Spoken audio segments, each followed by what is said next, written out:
Goeiemôre, my jong buurman oorkant se motor wil nie vat nie, so ek gaan hom gou-gou help met my Lumeo.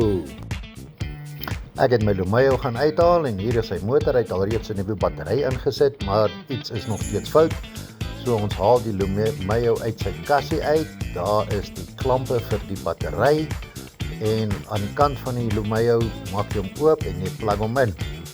Dan is dit so maklik, soos koppel hom op die battery. Eintlik moes hy eers die swart gekoppel het en dan die rooi, maar nou ja, dit het nog steeds gewerk. Alright, alles reg en gereed.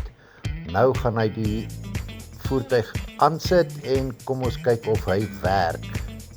Maak net seker die Lumeo is aan. Alles is reg, die groen liggie brand op die kabel. En kom hy.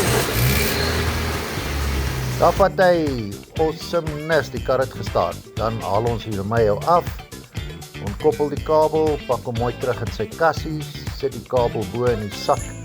Spesiaal, dit is pragtig uitgesit daar, en maak hom toe, gereed om weer te gaan bære. Lumeo is 'n amazing tool. Dankie dat julle gehelp het, Mr. Positive to the rescue again. Asseblief like, share, comment,